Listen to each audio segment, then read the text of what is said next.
everybody. Welcome. Today we are going to be diving into the life of Daymond John, entrepreneur, Shark Tank investor, and founder of FUBU.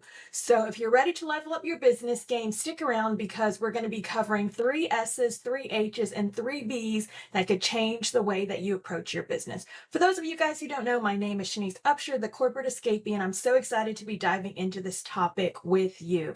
I am a huge fan of Shark Tank.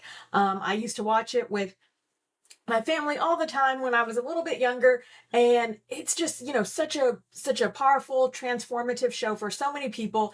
And I was watching it the other day, and I was thinking about one of the sharks in particular, and that was Daymond. And I was thinking, okay, when you think about his life, when you think about his journey, what are some things that we can maybe pull out of his life story that can be impactful to all of us as entrepreneurs? So there were 3 things that I took away. I want to share those with you, how they resonated with me, what those are, and how you can take these same ideas and lessons that I pulled out and use them to make some powerful changes in your business. So the first lesson that I pulled out was this idea of starting small, stay scrappy, and scale smart, right? So when we look at his life, he didn't start his business with millions in the bank or a fancy office. He started with just $40, right? $40 selling hats, selling shirts in his mother's house.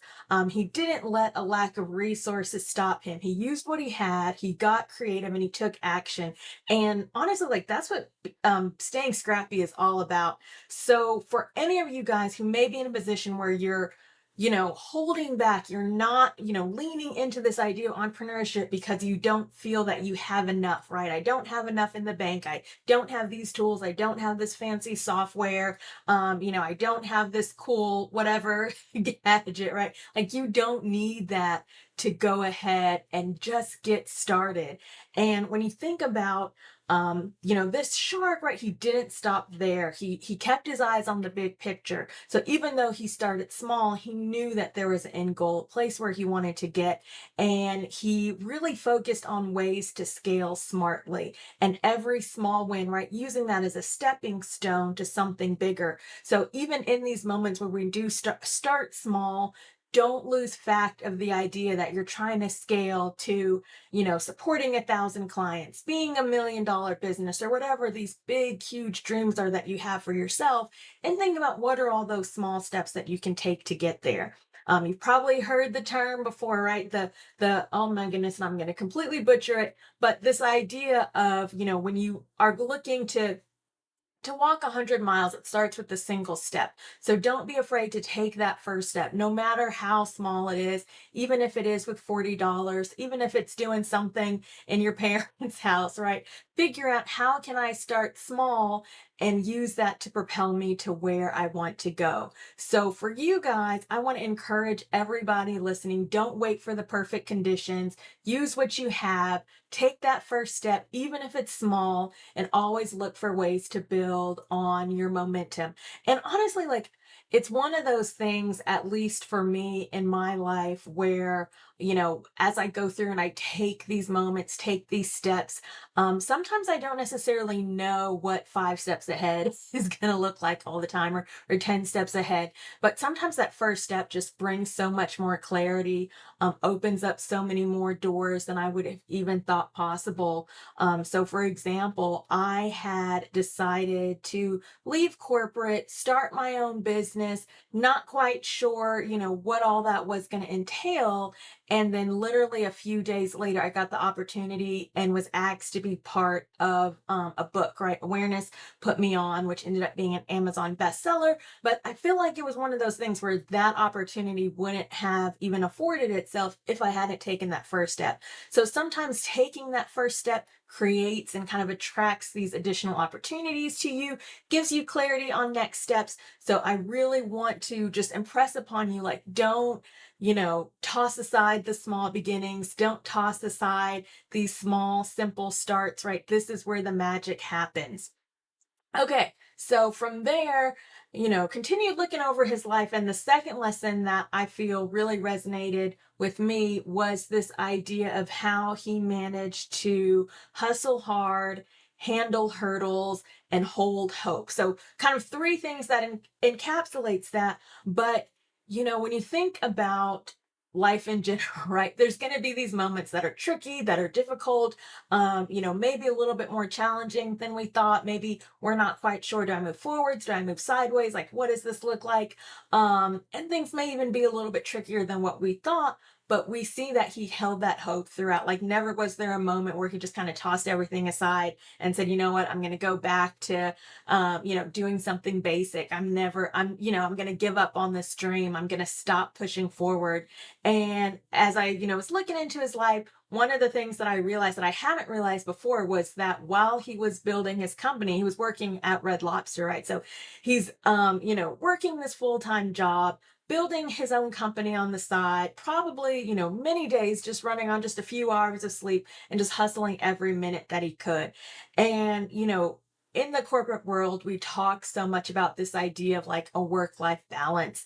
And while that sounds cool and fancy and all of that, sometimes, especially when you're starting out, like that balance becomes more of a teeter-totter, right? Or a seesaw. And we end up having to lean more into the work. And sometimes that means that there's just not this balance there, but it's for the purpose of making sure that we're setting a foundation, we're creating something that lasts to give us this freedom towards the end. So even if you're finding yourself in this place where it's like, oh my goodness, I'm just in a hustling phase right now. So much is going on. I'm building so much. I'm creating so much. These foundations have to be laid. It's okay, right? Like that is part of the process, this hustling hard idea.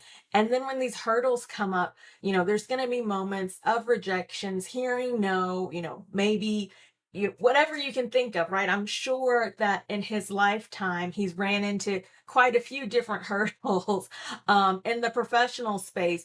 But as we can see, he didn't let those hurdles stop him. He handled them one at a time. He kept on moving, and he made sure that he created something that all of us get to enjoy, created a brand that all of us love, and really propelled himself and made a name for himself as this amazing businessman and entrepreneur. So for you guys, when you're thinking about this, when you're thinking about, this particular takeaway, be ready to put in the work, right? Like I'm not going to sit here and say it every single day is going to be roses and sunshine. It's not always easy. Setbacks are going to be part of the journey, but the key is to keep your head up, learn from every challenge, and never lose sight of your vision, right? So whatever that looks like for you, whether that's, writing it down on a board, making a picture of, some people do vision boards, things like that. Never lose sight of what it is that you're driving for, what you're hoping to achieve for yourself, for your family, and use that to hold on to in these moments when things get a little bit tricky. And the final thing, the final thing that I want to call out is this idea of kind of what he did to expand, right? So building bonds, broadening his brand, and boosting the business. So that kind of falls under lesson 3. And when I looked at his life, one of his biggest breakthroughs came from building relationships. He got, hip hop artists to wear his brand in their music videos, exploded the brand visibility. He didn't have a big marketing budget, so he leveraged his networks and built bonds with people who could help spread the word. So if this is something that you are, already having spades, right? Being able to build these bonds and create these relationships, lean into that. And the funny thing is, like, I've had moments where I have, maybe said or thought out loud or, sharing people like, hey, I'm going to connect with this person and we're going to work on this project, whatever. And sometimes like I'll get pushback from other people where they're like, oh, make sure you're protecting yourself, make sure that you get the bigger piece of the pie and, all of these different things. Get rid of that mindset, right? Like using and leaning into these relationships that you have can be a huge way to grow the business. The connections that you make can be huge, not just in the then and now, but for all you know, these other people that you're leaning into may introduce you to other people, may invite you to other events, different things like that. So definitely utilize these relationships you have in place.